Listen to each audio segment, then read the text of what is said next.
Jusqu'à 9h, Good Morning Business. Alors un serial entrepreneur à 6h47 dont on va essayer de comprendre les connexions parce qu'on vous connaissait pour avoir notamment relancé une sorte de Science et Vie parallèle, Epsilon, qui vient de sortir en kiosque depuis juin. Vous avez racheté des magazines Disney, Picsou, Journal de Mickey, Fleurus, les éditions Fleurus et leurs magazines. Et là, alors là vous changez de braquet, de secteur, vous allez peut-être dire que non, mais vous rachetez donc effectivement 4 roues sous un parapluie, qu'on connaît parce qu'on voit ces 2 chevaux un peu rétro avec les chauffeurs en marinière dans les rues de Paris. Ils vont être bientôt partout en province. C'est un de vos axes de développement. Pourquoi cette passion pour la 2 chevaux et pour le tourisme? Alors cette passion pour le tourisme, elle est assez naturelle pour moi en tant qu'entrepreneur. D'abord c'est une histoire d'entrepreneur puisque je reprends l'activité avec un directeur général qui est un entrepreneur de 34 ans, ingénieur des arts et métiers, Romain Jouot, tout à fait. Et pour moi, c'est aussi l'occasion de mettre le pied à l'étrier à un jeune entrepreneur. Voilà. La deuxième chose, c'est que nous sommes déjà présents dans le cadre de mon groupe Unique Héritage Média dans le tourisme. À travers des activités liées à nos marques Quelle Histoire ou bien le Journal de Mickey, puisque nous sommes présents sur le Tour de France aujourd'hui, et là pendant tout le mois de juillet, voilà, ou sur les clubs de plage du Journal de Mickey. Les clubs Mickey, c'est vous? Que tout le monde connaît exactement, tout à fait. Et donc, de facto, aujourd'hui, se lancer dans cette aventure de 4 roues sur un parapluie, c'est continuer le développement d'une activité touristique un peu fun, familiale. Et destinée quand même aux entreprises, au final. Alors là, effectivement, tout à fait. Alors, il y a 2 activités chez 4 roues sur un parapluie. La première est B2B. C'est celle qui est la plus importante, celle qui, nous l'espérons, nous permettra de relancer le plus vite l'activité, puisque le tourisme est aujourd'hui un peu down. En revanche, il y a une activité historique créée par le fondateur de 4 roues sur un parapluie, qui est l'activité touristique principalement sur la ville de Paris, puis depuis 2018 sur Bordeaux. Oui, vous faites le lien parfois entre les deux. Exactement. Et donc, de facto, on va continuer à développer cette activité. Alors, une question d'actualité. Vos 45 2 chevaux, bientôt elles pourront plus rouler. Vous avez vu qu'il y a le Green Pact de la Commission européenne aujourd'hui qui interdit les moteurs thermiques à partir de 2035. Est-ce que vous allez les rétrofiter, je sais pas, l'électrique? Vous l'avez fait déjà avec la Marguerite. L'hydrogène demain? Alors l'hydrogène, effectivement, demain, ça fait partie de nos plans de développement. On a un projet de développement de 2 chevaux à hydrogène pour 2025. Ah ouais. On se laisse un peu le temps aussi de développer les choses, puisqu'on reprend l'activité. L'intérêt, c'est que nous sommes 2 ingénieurs, donc 2 entrepreneurs ingénieurs. Donc on a cette capacité, je pense, de pouvoir travailler sur la recherche et développement pour développer un véhicule qui nous permette de continuer à exploiter. Et puis par ailleurs, effectivement, 2035, c'est à la fois loin enfin c'est assez loin, c'est assez proche, mais en fait c'est quand même assez loin. Et donc il nous faut absolument réfléchir à de nouvelles formes de mobilité pour assurer la pérennité de notre activité. Oui, d'autant que vous ne comptez pas vous arrêter à Paris et Bordeaux, vous allez développer d'autres villes. Combien de villes en France? Et est-ce que c'est exportable en Europe aussi?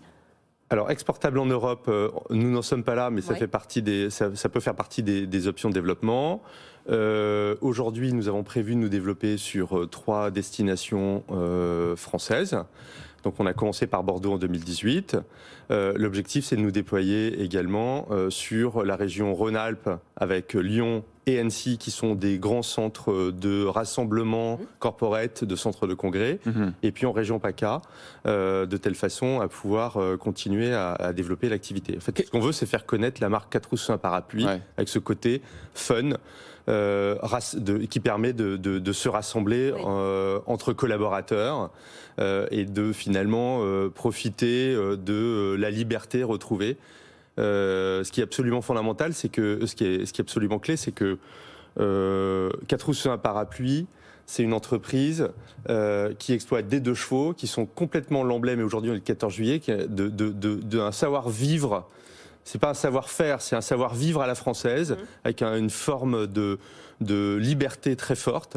Et je pense que ça, c'est un message qui est fort également à l'aune du futur et de la sortie du Covid, je l'espère. Alors tout à l'heure, vous évoquiez les nouvelles mobilités, qui est un axe de développement. Vous pensiez à quoi quand vous disiez ça? Ah, les nouvelles mobilités. C'est tout simplement peut-être que l'avenir de l'automobile va devoir être repensé différemment en fonction des usages. Il faut savoir aujourd'hui qu'un véhicule électrique, pour la plupart des véhicules électriques, ont souvent des autonomies assez limitées.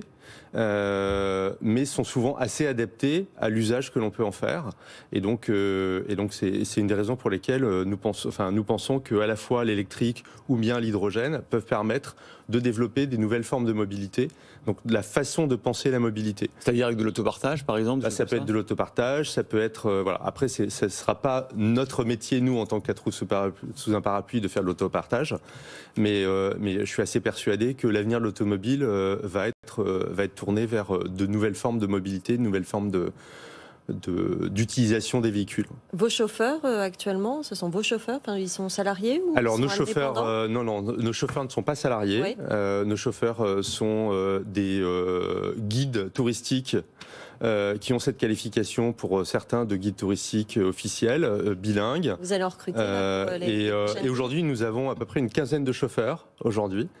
Voilà. Une de nos ambitions, c'est potentiellement sur chacune de nos implantations de recruter 1 ou 2 chauffeurs permanents qui nous permettent d'assurer un volant permanent d'exploitation de nos véhicules. Comment se porte votre groupe de presse? Le lancement d'Epsilon, là, comme magazine scientifique, vous êtes content? Alors le lancement du magazine scientifique Epsilon est absolument, est presque une surprise pour nous en termes de succès. Vous avez vendu combien? Là, on est en passe, je pense, de faire entre 40 000 et 50 000 exemplaires sur un numéro 1 qui est un mensuel, en kiosque. Ici, le 8 juillet est sorti. Et par ailleurs, donc celui de juillet est dans les boîtes aux lettres des abonnés. Nous avons déjà plus de 30 000 abonnés à date. C'est vraiment bien. Et donc on est sur... Vous êtes surpris en fait? Non, je suis pas surpris parce que je suis un entrepreneur, donc en fait je suis quelqu'un d'assez enthousiaste. Donc je suis pas du tout surpris. Je suis très heureux, exactement. Et puis l'équipe est formidable et donc de facto, pour moi c'est une façon de renouer avec une presse de qualité scientifique et replacer la science au cœur de la société et du monde est quelque chose d'assez fondamental. C'est quoi la une de juillet? Les trous noirs. Les trous noirs. Allez, merci beaucoup Emmanuel Mounier, président de 4 roues sous un parapluie et donc fondateur d'Epsilon.